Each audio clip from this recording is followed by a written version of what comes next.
A aula de hoje, hoje é dia, deixa eu ver que dia é hoje, né? Hoje é 7 de maio e nós vamos começar a tratar de negócio jurídico. A gente já falou de pessoas, a gente já falou de bens, agora a gente entra no terceiro bloco do Direito Civil 1, que é as relações jurídicas. Então a gente vai começar a tratar de negócio jurídico hoje, tá? Um novo assunto. Bom, vamos nessa aqui. Bom, dentro do código, dividindo, vamos dizer assim, negócio jurídico em assuntos, né, o Código Civil, ele fez essa divisão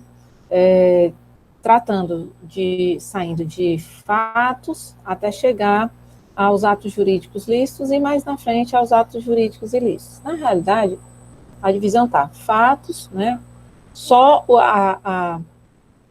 não digo caput, mas só o título, né, de um livro é que fala fatos jurídicos, mas não tem nenhum dispositivo, não tem nenhum artigo, e, portanto, ele não explica nem o que é fato jurídico na realidade. Então, ele entra de vez, assim, de sola, né, em negócio jurídico, depois trata, né, de validade do negócio jurídico. Então, dentro de negócio jurídico, ele trata também de representação. Posteriormente, ele vai falar de elementos acidentais. Vixe, peraí, que tem um negócio aqui de elementos acidentais, que é sobre a condição, termo e cargo.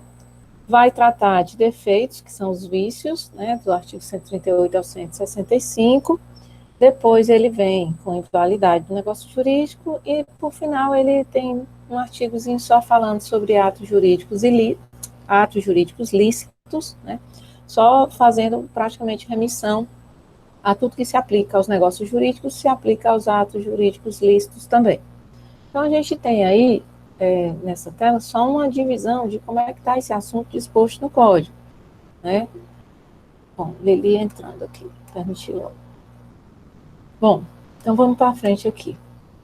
Só que para a gente começar a falar de negócio jurídico, a gente precisa falar do tal do fato jurídico, né? O Código Civil não explica, não traz uma linha sobre fato jurídico, não diz absolutamente nenhum conceito, nenhuma definição, nem o que é, nem o que precisa, só traz, como eu disse para vocês, o nome de um título, né? Ele traz o título do fato jurídico, mas não diz mais nada, né? Então, o que é o fato jurídico? Assim, de uma forma muito simplória, é tudo aquilo que importa para o mundo do direito, é tudo aquilo que gera alguma repercussão, que gera alguma responsabilidade, ou que até exime de responsabilidade.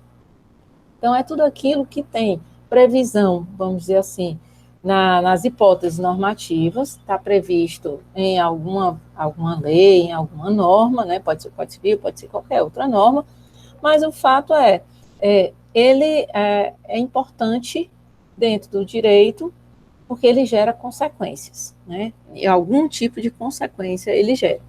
Então, quando a gente fala de fato jurídico, a gente fala que é todo acontecimento que pode ser natural ou humano, quer dizer, um acontecimento, um evento que pode ter sido provocado pela natureza, assim como pode ter sido provocado pela pessoa, né? E esse acontecimento, ele é suscetível de produzir efeitos jurídicos. O que significa? Esse acontecimento, independente de ser fruto da natureza ou da conduta humana, ele vai gerar alguma consequência. Essa consequência pode ser uma responsabilidade, pode ser uma obrigação de indenizar, pode ser eximir-se de cumprir alguma coisa, mas há uma consequência jurídica. Então, ele é importante porque ele tem uma repercussão no mundo jurídico. Então, na concepção tradicional, né, o fato jurídico é todo acontecimento que tenha repercussão no direito. É um acontecimento previsto em hipótese normativa. Então, se vocês observarem, cada uma dessas definiçõezinhas tem um prisma, tem uma ótica, né, pela qual esse fato jurídico é visto, né? Ou pelo fato dele ser capaz de produzir efeitos jurídicos, ou porque ele tem repercussão dentro do direito, ou porque ele está previsto dentro da ordem jurídica em alguma norma. Então, partindo adiante, a gente tem o seguinte: os fatos jurídicos, eles têm um gênero, né? E nesse gênero a gente tem espécies, né? Então, fatos jurídicos que são decorrentes de atos praticados pelas pessoas, né? Então, atos humanos, que são os atos jurídicos e os atos ilícitos, e temos os eventos puramente naturais, que não têm interferência da pessoa, então, chamados de fatos jurídicos naturais ou em sentido estrito. E antes que vocês me perguntem, professora, eu vou ter que decorar isso, pelo amor de Deus. Não, não precisa decorar, precisa só entender. Para a gente entender, nada melhor do que a gente visualizar, né? Então, a gente visualizando dentro de um desenho, né, de uma representação gráfica, fica melhor. Então, eu tenho lá em cima os fatos jurídicos, as duas, gênero, né, as duas espécies, ato jurídico, lato sensu, né? Olha aí, mapa mental aí, mas não é bem um mapa mental, é só um desenhozinho, né? Bom, então, fatos jurídicos, gênero, ato jurídico, lato sensu, fato jurídico, estrito sensu, tá? Então, o ato jurídico, lato sensu, ele é uma espécie do fato jurídico. O fato jurídico, estrito sensu, está escrito errado aí, tá? Depois eu ajeito. Uma espécie de fato jurídico.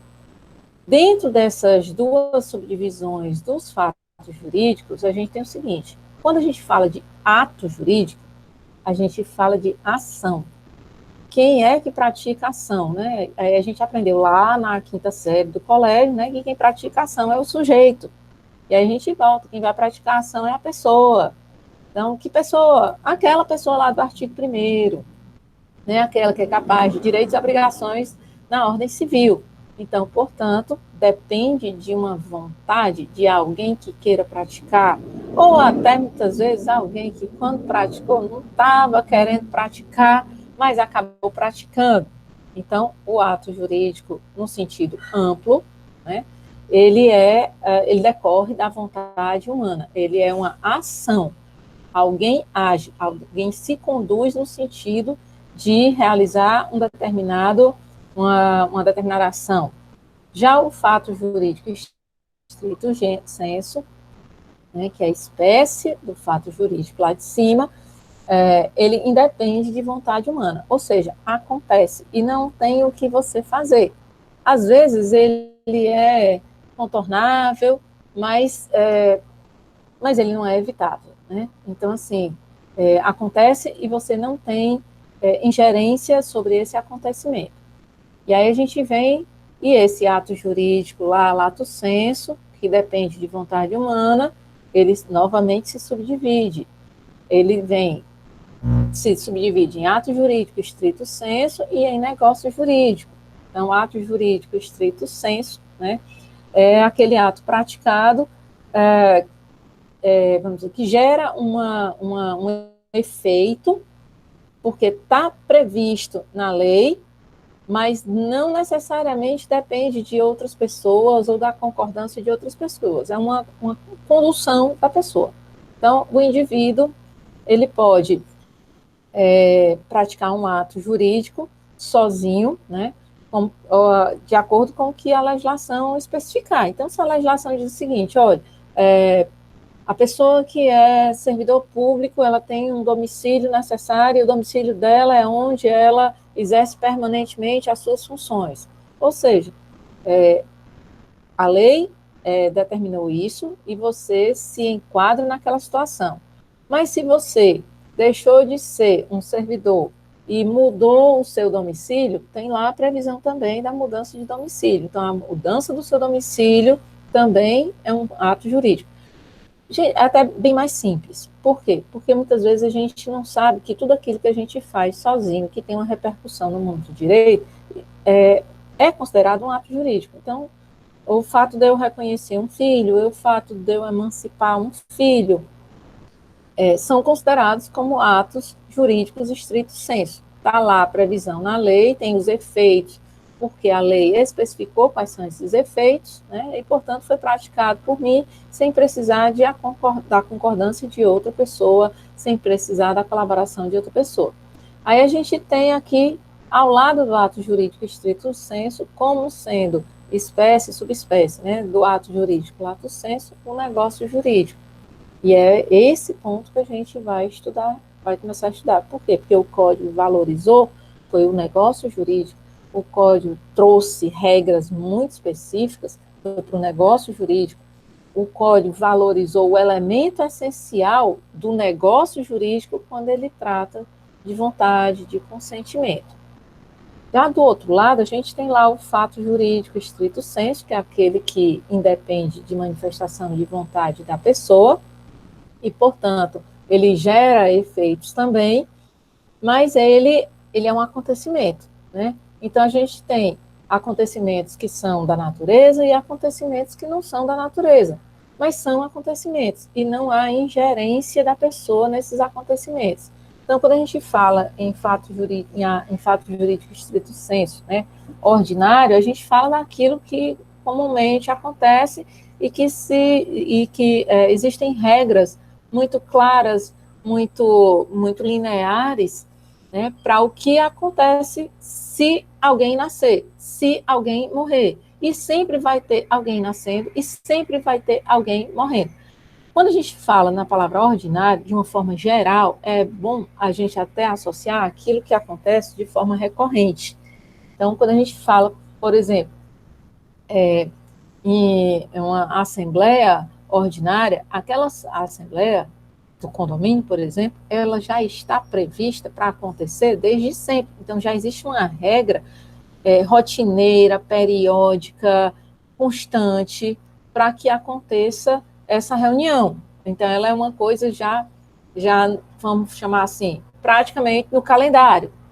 Quando a gente fala de fato jurídico extraordinário, aí a gente vem para aquela situação de que eventualmente pode acontecer, e quando acontecer, né, as regras podem ser outras, podem ser diferentes, aplicadas regras diferentes das mesmas situações em tempos, vamos dizer assim, de ordinariedade. Hoje a gente está vivendo uma situação completamente extraordinária. Hoje a gente está vendo que contratos poderão ser resolvidos, contratos poderão ser extintos, suspensos por conta da pandemia.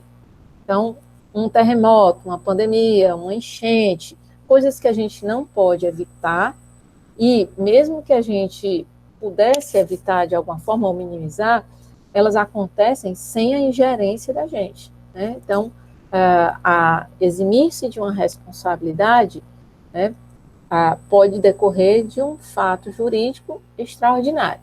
Vou passar mais para frente aqui, que vocês vão ter uma ideia melhor também.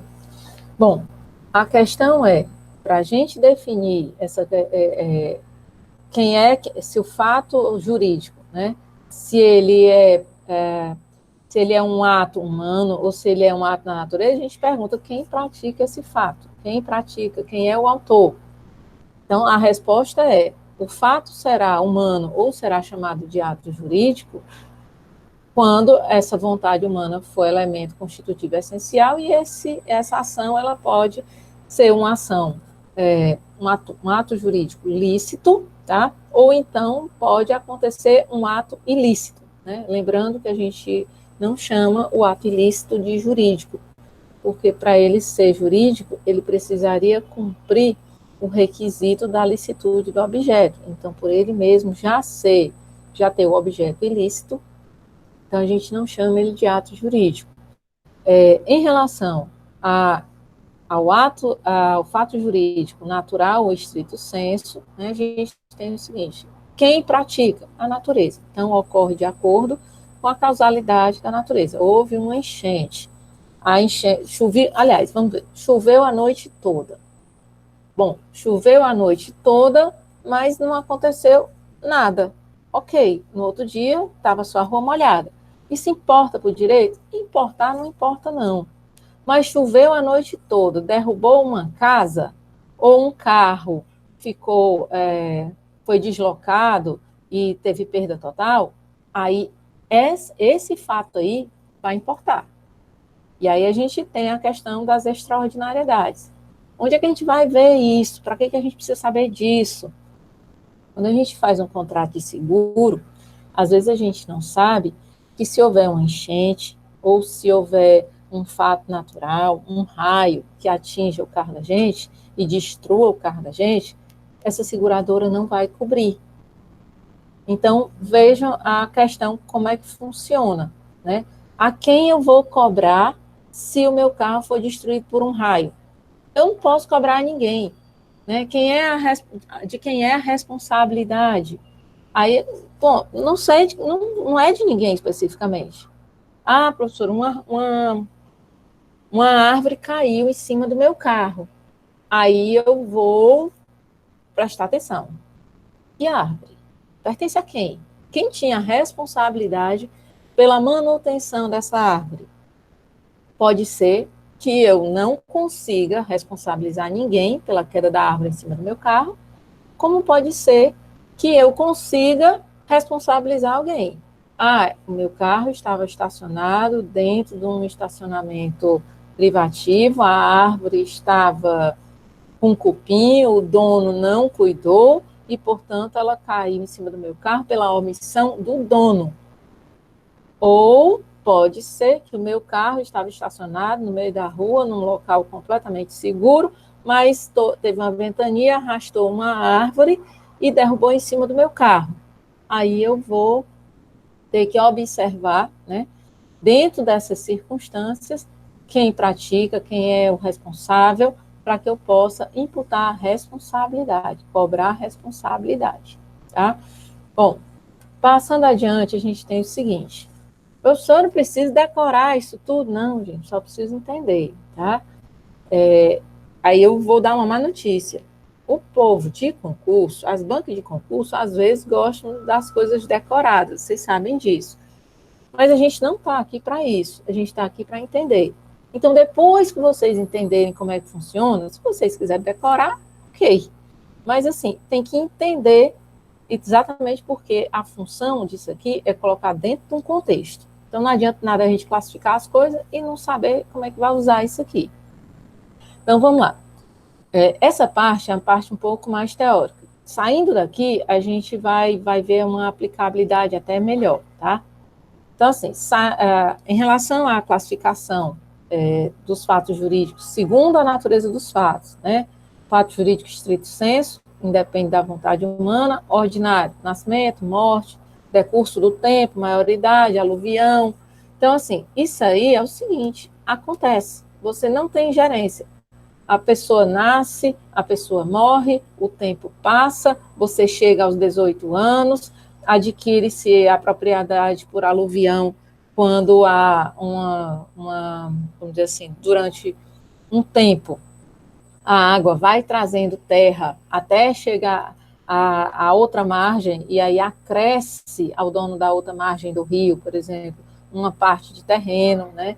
Então, assim, são formas de efeitos jurídicos, né? O nascimento e a morte, principalmente, na questão da pessoa, na questão do direito de família, do direito de sucessões, decurso do tempo, a gente vai ver ainda prescrição. Então, o que o tempo, o decurso do tempo, né, aliado à inércia da pessoa, pode fazer com o direito da pessoa, né? A questão de prescrever ou da decadência, de decair, de caducar um direito, maioridade.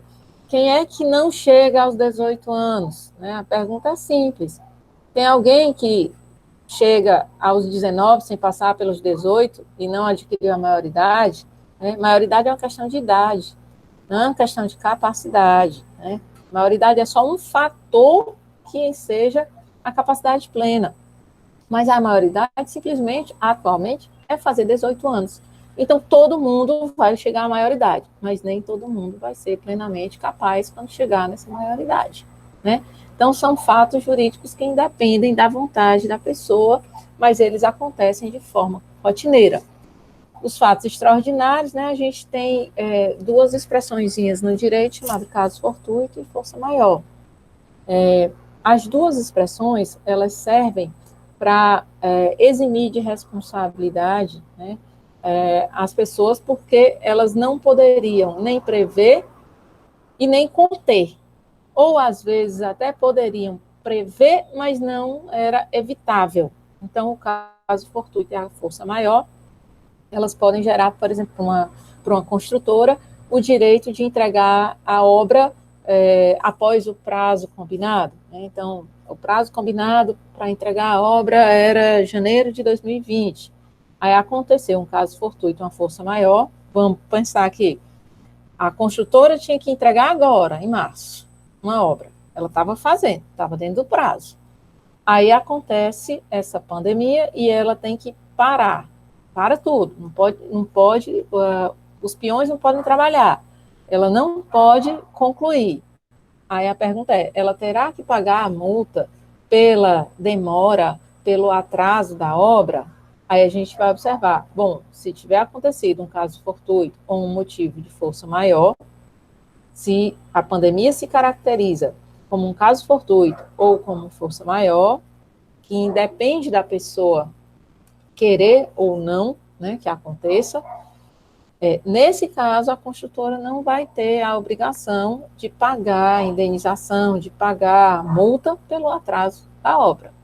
Então, veja, a gente está vivendo isso direto, né? Então, nas situações em que essa pandemia, né, está atrapalhando no cumprimento das suas obrigações, você pode até alegar, né, no caso, a força maior, não seria o caso de caso fortuito. Mas, assim, normalmente, caso fortuito e força maior, elas são exemplificadas como greve, como motim, como chuva excessiva, né, para fazer com que alguém não tenha que cumprir aquela obrigação, ou então possa postergar o cumprimento dessa obrigação em decorrência desse fato que ela não teve nenhuma colaboração, não foi ela que gerou e não é ela que pode terminar. Tá certo? Então, nesse ponto aí que a gente tem a questão dos fatos jurídicos ordinários e extraordinários. Bom, então, dentro dos fatos jurídicos, a gente ainda tem, continuando a classificação, né, segundo a natureza desses fatos, né, observando que fatos são esses. Aí a gente tem ato jurídico, lato sensu, que envolve ação humana. Então, essa ação humana pode ser uma ação voluntária ou pode ser uma ação involuntária. Quer dizer, a pessoa se conduziu no sentido de querer aquele resultado. A pessoa se conduziu no sentido de querer obter aquela consequência. Então, o ato jurídico, nesse caso, ele é voluntário. A pessoa fez o que queria fazer, buscando o resultado que ela pretendia. E quando não acontece dela fazer o ato por vontade própria, pode ser que o ato jurídico, mesmo assim, seja praticado involuntariamente, o que também traz responsabilidade, traz obrigações. Então, a gente tem o seguinte, no ato jurídico voluntário, né, que é quando se produz efeitos que foram buscados pelo agente, né, a gente tem ato jurídico estrito sensu e o negócio jurídico. Isso tudo aqui, vocês observando isso aqui, olhando ao lado daquela representação gráfica, vocês vão entender. Eu quero só explicar para que vocês depois leiam isso de forma conjunta. Então, ato jurídico estrito sensu, né? Então, ele depende de uma previsão legal.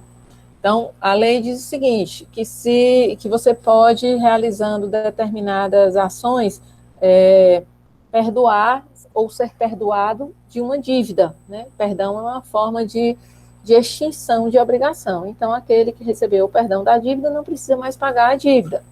Né? A confissão, aquele que diz a respeito de fatos, né? Admitindo que a parte contrária ela tem razão, exerce a confissão. Aquela pessoa que faz uma adoção, né, a não ser o maior de 18 anos, mas a adoção do menor de 18 anos, ela é um processo unilateral. Né? A pessoa vai adotar um filho, vai trazer para a sua filiação aquele filho por meio de um processo judicial de adoção, mas aí não depende de outra pessoa. Declaração de paternidade, é um ato jurídico também estrito sensu. o filho nasceu, o pai vai no cartório e diz, olha, eu sou o pai, a pessoa aqui é a mãe, né, esse filho aqui é meu. Então, a declaração de paternidade é um ato jurídico estrito sensu. Então, coisas que a gente faz no dia a dia da gente são atos jurídicos estrito sensu, tá? Aí a gente pergunta assim, e casamento, né? Aí há um problema na doutrina, porque a doutrina diz, uma parte da doutrina que o casamento é um ato jurídico e uma outra parte da doutrina diz que, que o casamento é um negócio jurídico. E há quem fica em cima do muro e diz que o casamento tem parte de ato jurídico e tem parte de negócio jurídico. Onde seria a parte do casamento que corresponderia ao ato jurídico, né? O fato de você aceitar alguém, né, como seu marido, sua mulher, né? E onde é que está, e é, obviamente, se submeter às regras estabelecidas, né? Você só pode casar se você tiver passado por um processo de habilitação, você só pode casar se você não tiver sido casado antes, você só pode casar se você disser perante o juiz de paz que quer casar, né? Então, passa por esses ritos também. Aí a gente vem, e o negócio jurídico, né? Aí o negócio jurídico, né, depende de interesses convergentes entre as pessoas. E aí onde é que está o casamento? Aí disse que o casamento teria uma parte, vamos chamar assim, né, de negócio jurídico quando as pessoas fazem a escolha do regime de bens. Então, numa parte eu tenho o casamento como um ato jurídico porque ele é uma instituição e existem regras não dispositivas, regras obrigatórias, que as pessoas não podem se afastar, elas simplesmente não podem condicionar nada, né? Olha, eu vou casar, mas nós vamos fazer o seguinte, a gente vai fazer um test drive. A gente casa e se em 5 dias a gente não gostar, a gente considera que esse casamento não valeu. Não, não existe isso, não. Existe. Tem negócio de devolver ninguém, tem negócio de casar com condição, não. Ó, eu caso, mas eu só caso, dizendo lá para o juiz de paz, eu só caso se ela disser que toda sexta-feira eu vou poder ter vida de solteiro.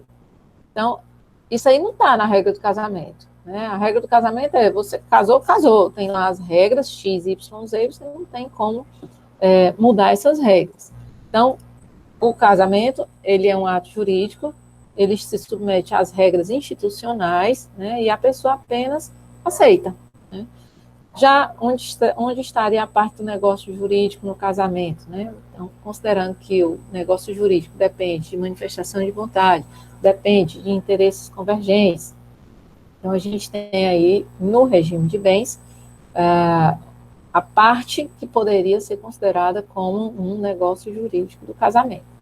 Tá? Então, em relação aos atos jurídicos voluntários, o ato jurídico estrito sensu, né, tem uma previsão na lei e é apenas você se conduz de acordo ou em desacordo com a lei. E o resultado vai ser exatamente, se você se conduziu com a lei, você obtém o efeito.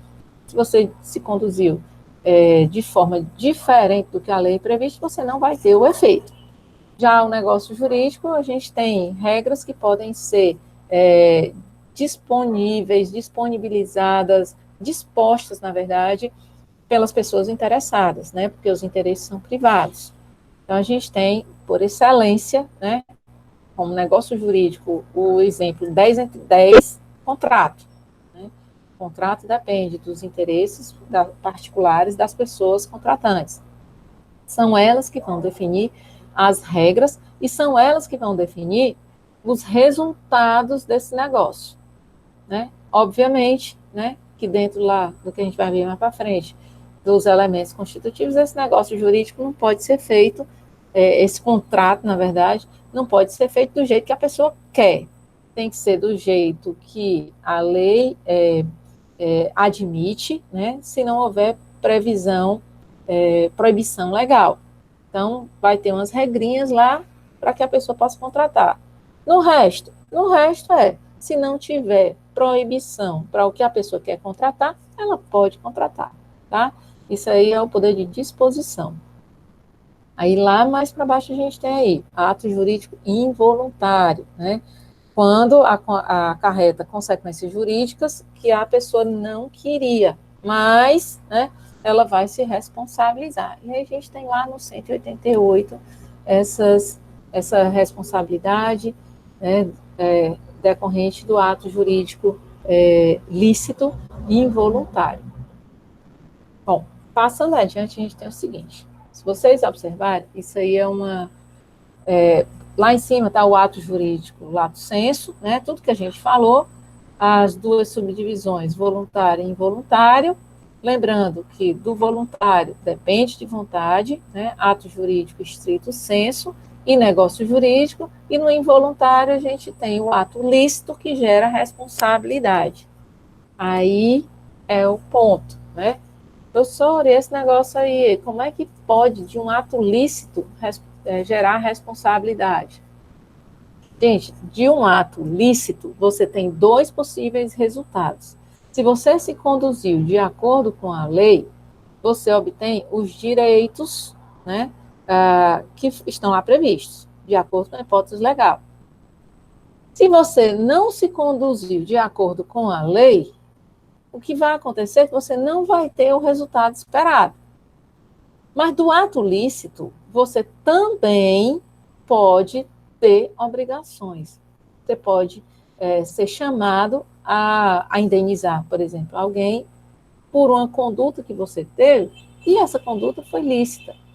Então, o que é resultado do ato lícito? Eu recebo direitos ou eu recebo obrigações. E o que é resultado daquele que é o ato ilícito, que é aquele que está contrário à norma, né? Do ato ilícito, eu só posso ter como resultado obrigações. Eu não posso ser premiada se eu pratico um ato ilícito.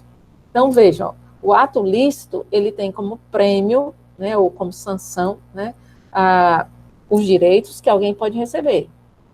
E pode, do outro lado, gerar obrigações. Mas do ato ilícito seria completamente incoerente se eu pudesse me beneficiar de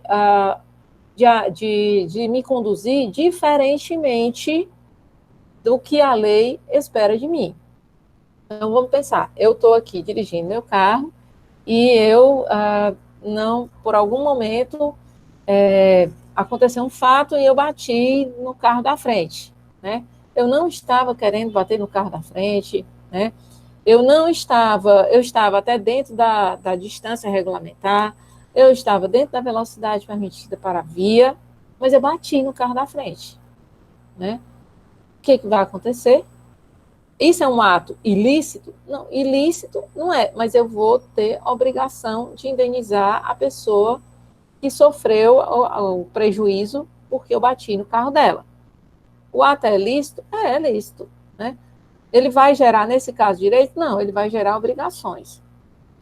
E aí, se a gente avaliar do outro lado, se eu saio na minha casa e boto meu cachorro para morder alguém, eu poderia ser premiada dessa forma? Não, eu só tenho como resultado obrigações. Se eu me conduzo sem o cuidado necessário com o meu cachorro e ele morde alguém, gera prejuízo a alguém, então eu tenho obrigações. Gente, estamos falando de direito civil, não estamos falando de direito penal.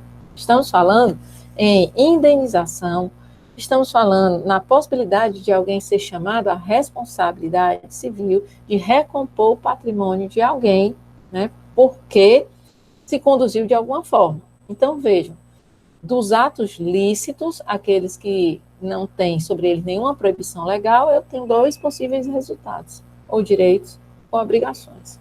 De atos ilícitos, eu só tenho um resultado, que é obrigação, tá? Bom, passando adiante, chegando onde a gente quer chegar, né? Inclusive, a gente vai ter que ver muito pouco dele hoje, porque já são 6 horas. Então, a gente tem o seguinte: chegando no tal do negócio jurídico, né? A gente fez esse caminho todinho porque o código não fez, né? Então, a gente vai chegar agora exatamente no ponto da nossa, do assunto da nossa disciplina, né? Que é o negócio jurídico. E aí o negócio jurídico, a gente começa a avaliar o negócio jurídico pelos seus elementos, né? O que são os elementos essenciais e quais são esses elementos chamados de acidentais, tá? Bom, esses elementos são os que vão constituir o negócio jurídico. Então, o que são os elementos chamados elementos essenciais? São aqueles que todo ato jurídico, todo negócio jurídico tem que ter. Lembrando que o negócio jurídico ele é um ato negocial, né? Então, pode não ter? Não, tem que ter. É requisito essencial, inarredável, fundamental. Como é que eu vou entender melhor esses elementos essenciais, né? Por que que eles, onde é que eles estão? Eles estão, aí a gente vai ver, divididos em elementos que são gerais, comuns a todos os negócios jurídicos, e elementos que são particulares, específicos para alguns negócios jurídicos. Então, dentro dos elementos essenciais gerais, né, a gente tem capacidade do agente, objeto lícito, possível, determinado ou determinável, e o consentimento. E dentro dos elementos que são essenciais, particulares, a gente diz a forma, né? Todo negócio jurídico tem uma forma. Pode ser que o legislador tenha especificado qual é a forma, pode ser que ele tenha deixado livre esta forma. Então, vamos para frente aqui que a gente vai depois ver. Além dos elementos essenciais, a gente tem elementos chamados acidentais, né, que são cláusulas acessórias que as pessoas podem escolher ou em adicionar ou não adicionar a um negócio jurídico. Esses elementos acidentais, eles são acessórios na medida de que você tem a opção de incluí-los no seu negócio jurídico. Mas uma vez que você inclui esses elementos no seu negócio jurídico, você tem que cumprir o seu negócio jurídico de acordo com esses elementos acidentais, tá? Bom, elementos essenciais gerais. Aí a gente tem lá no artigo 104, né? E o artigo 104, e aí a gente vem também lá no 166, porque o 104 fala de validades, o 166 fala de invalidades, então a gente tem esses mesmos elementos presentes em 2 pontos lá do negócio jurídico. Primeiro ponto é, todo negócio jurídico tem que ter agente capaz. Negócio jurídico só pode ser praticado por quem tem capacidade, né? Por quê? Porque a capacidade é que traz a responsabilidade. É a responsabilidade que vai fazer com que alguém possa cobrar, né, a possibilidade da responsabilidade de você poder cobrar de alguém, né, que ele indenize, ou que ele reponha, ou que ele restitua ao estado anterior aquilo que foi afetado. Então, eu não posso fazer um contrato em que a pessoa não tem como se responsabilizar. Eu não posso fazer um contrato em que eu estou tratando com uma criança que é absolutamente incapaz, que na hora de eu buscar a responsabilidade dela pelo descumprimento de alguma cláusula, ela não vai poder responder. Então, o contrato, para que ele não seja considerado inválido, eu preciso de um agente capaz. Ah, mas preciso. Isso observando pelo lado da pessoa que vai realizar o negócio jurídico. Então, o agente tem que ser capaz. Mas aquilo que eu vou tratar no contrato, que é o objeto, né, ele também tem requisitos. Esse objeto, ele precisa ser lícito, possível, determinável ou determinado, né? Então, o que é um objeto lícito é aquele sobre o qual não recai nenhuma proibição legal. Então, aquilo que está dizendo na lei, dizendo que é proibido, ele já não é um objeto lícito. Eu não posso fazer um contrato, por exemplo, de fornecimento semanal de maconha para alguém. Por que eu não posso fazer esse contrato? Ainda tem um detalhe, vamos dizer, eu fiz um contrato, eu faço esse contrato aí eu deixo de entregar o produto para o meu cliente. Aí o meu cliente não vai poder ir na justiça cobrar, ou vai? Não vai, né? Então, o fato é, o objeto é ilícito quando ele tem sobre ele, quando recai sobre ele uma proibição expressa. Isso quer dizer que a gente tem um universo bem pequeno de objetos ilícitos, porque, no geral, né, tudo aquilo que não é proibido é permitido. Então, a gente tem muito, muito menos indicações de proibições do que indicações de permissões, porque é residual, não há necessidade, né, de você especificar o que é permitido, se você já está restringindo ali o que é proibido. Então, o objeto ele precisa ser lícito, né? Eu posso fazer um negócio jurídico que envolve exploração de prostituição? Não. Por quê? Porque o objeto é ilícito, né? Então, a ilicitude contamina o objeto e, no caso, gera ao meu contrato, ao meu negócio jurídico, uma invalidade. Tá? Por quê? Porque é elemento essencial, né, que esse objeto seja lícito. É essencial também que esse objeto seja possível, né? E aí essa possibilidade, ela muitas vezes ela ou é física ou ela é jurídica mesmo, né? Então não posso fazer um negócio em que eu determino uma obra que essa obra não tenha como ser concluída porque eu estou contratando a escavação de um túnel que vai bater no Japão, né? Então, esse objeto não é possível, né? Não posso fazer um contrato com alguém de patrocínio de uma viagem, né? Vamos dizer assim, extraterrestre, né? Bom, até o presente momento, né, não está nada comprovado que seja possível. Como também coisas bem mais palpáveis, mais próximas do que a gente pensa. Não posso fazer um contrato de venda ou de cessão de herança de gente viva. Como assim? A herança depende de alguém ter morrido. Então, a herança só existe a partir de alguém que morreu. Eu não posso simplesmente dizer assim, olha, eu vou receber de herança, quando meu pai morrer, uma casa. Então, já fica por conta dessa dívida, essa casa que eu vou receber. Mas eu sou filho único, então não vai ter outros herdeiros para brigar, então eu posso dizer que a casa é minha. Bom, para começar, a gente só pode dispor sobre aquilo que é realmente da gente.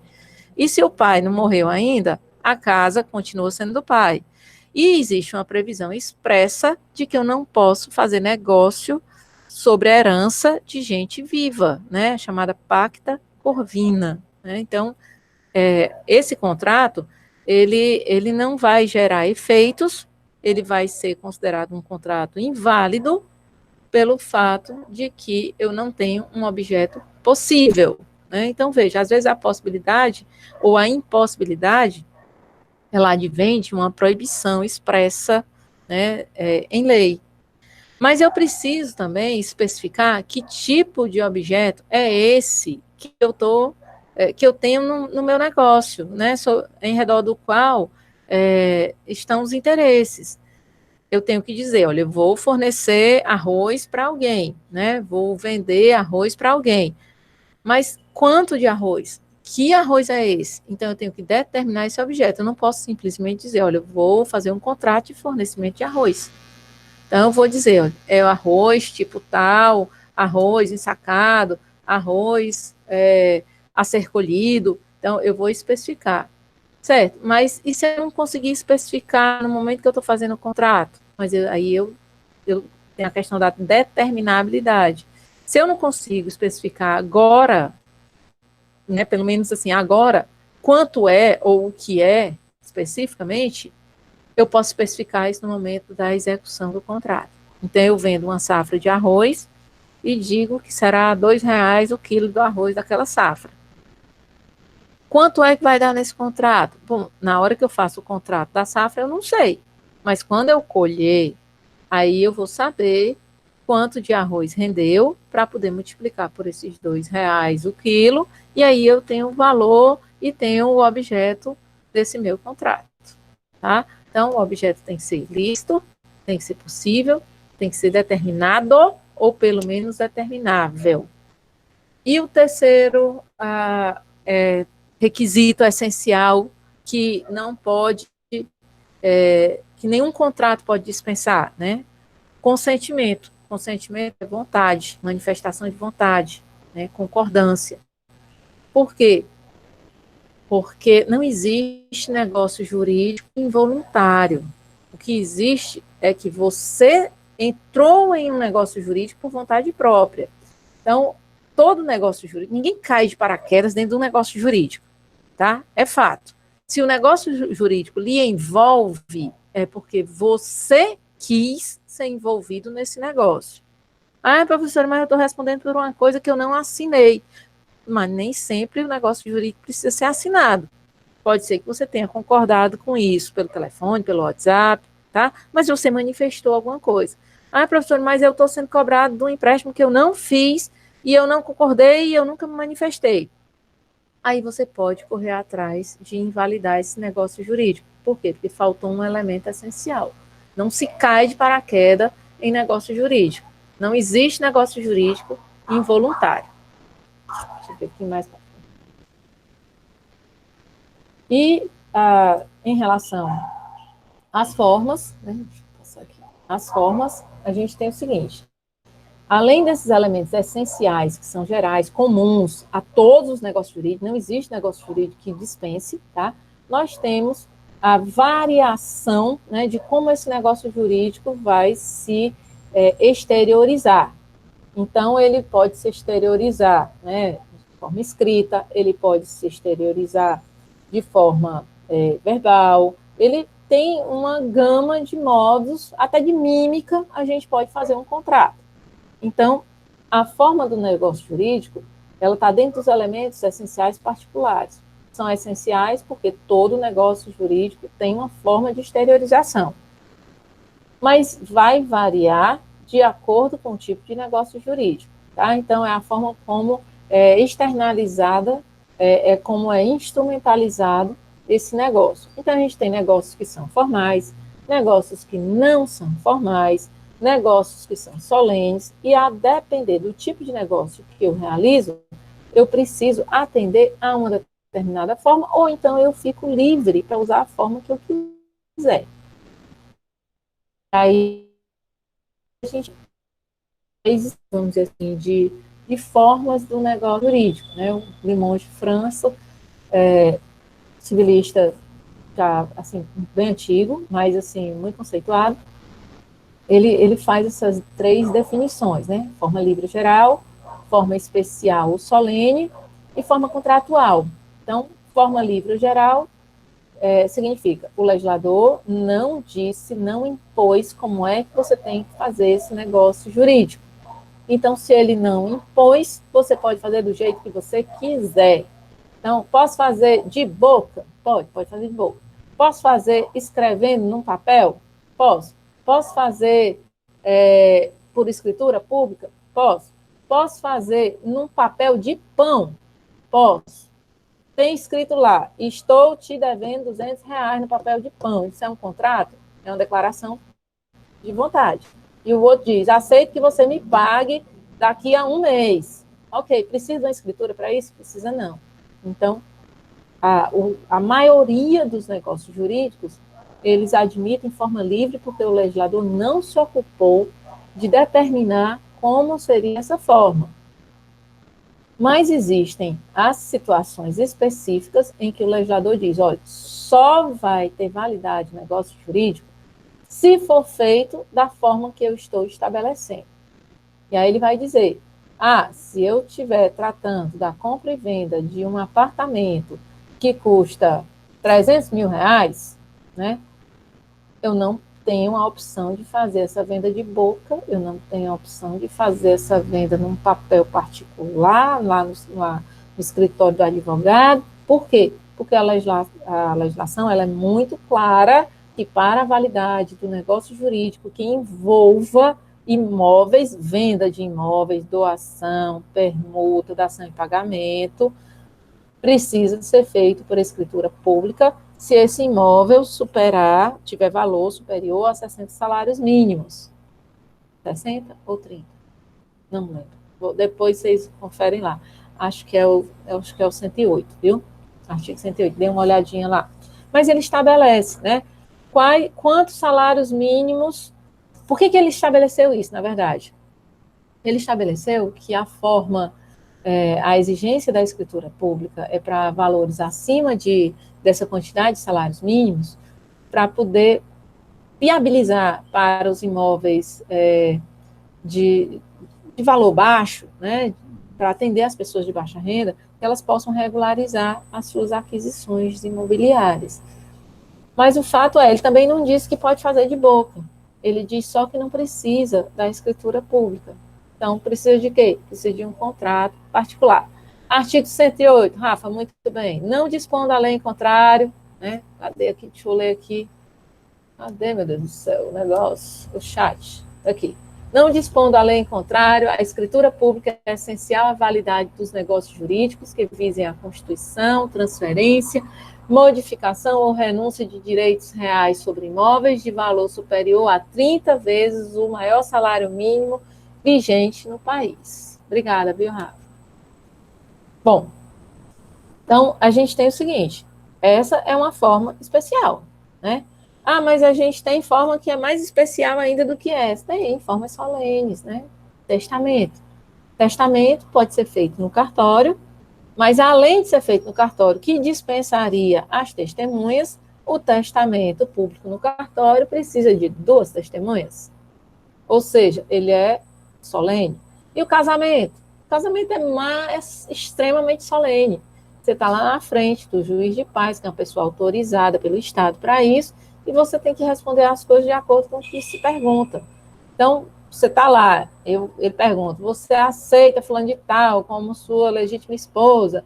Aí sai aquela brincadeira, né, pode ser. Não, ele quer que você diga ou sim ou não, aceito de forma inequívoca para que ele celebre, né, finalize a celebração do casamento. Então, é uma forma solene. Ah, o que mais? Posso casar na minha casa de praia? Pode, mas vai ter que deixar o portão aberto. Por quê? Porque, como é uma cerimônia pública, a publicidade dessa cerimônia é um dos requisitos, exatamente porque o casamento é um ato jurídico solene, né? E, portanto, requer essa forma especial. Precisa assinar? Precisa, né? A outra, a Luciana perguntando, pensei que era porque a pessoa poderia correr, mas ela pode correr, viu? Ela tem o direito de correr até a hora que ela diz o sim, né? E, lembrando aqui, né, que essas brincadeirinhas que às vezes as pessoas fazem no casamento podem fazer com que a pessoa pague caro, vamos dizer assim, pela brincadeira, né? Como, né? O juiz de casamento pergunta, o senhor aceita, senhora fulano de tal? Né? Aí ele vai dizer assim, é o jeito, né? É assim, estão querendo, né? Se o juiz de casamento não tiver certeza absoluta de que você está respondendo, que é verdade, né? Que é verdade esse bilhete, né? Que você quer casar, que está aceitando o casamento, ele pode suspender a cerimônia e essa cerimônia só pode ser retomada no dia seguinte. Então, cuidado com as brincadeiras. Também não pode aparecer bêbado para casar, não, viu? Porque senão não casa. O juiz de casamento tem que ter certeza que a pessoa quer casar e que a manifestação de vontade dela é livre, espontânea, né? Sabe aquele casamento que aparece nas quadrilhas juninas? Aquilo é tudo que não pode acontecer num casamento. Quando você olhar aquele casamento, pensa assim, é o contrário. Nada daquilo pode acontecer. A pessoa não pode casar obrigada, né?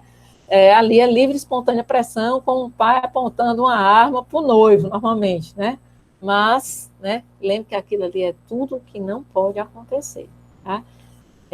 Só para a gente até finalizar, contar aqui, né? Eu fui para um casamento de uma amiga e o casamento foi no apartamento dela. E na hora que foi começar a cerimônia, a tia, sei lá, parente da minha amiga, foi lá e fechou a porta do apartamento.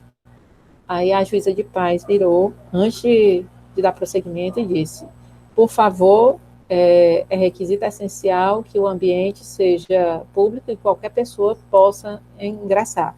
Então, abra a porta do apartamento. E teve que abrir a porta do apartamento. Ou seja, você pode botar o leão de chácara na porta da sua festa, mas você não pode botar o leão de chácara para os penetros não entrarem no seu casamento. Então, é a história da publicidade. São questões próprias do casamento, né? E aí temos também a forma contratual, que a forma contratual é aquela que as partes escolheram. Mas elas podiam escolher entre fazer por escritura pública e fazer por instrumento particular, mas elas escolheram fazer por escritura pública. Então, pronto, elas escolheram aquela forma. E aí, quando a gente escolhe, a gente se submete às escolhas da gente, né? Então, portanto, né, a forma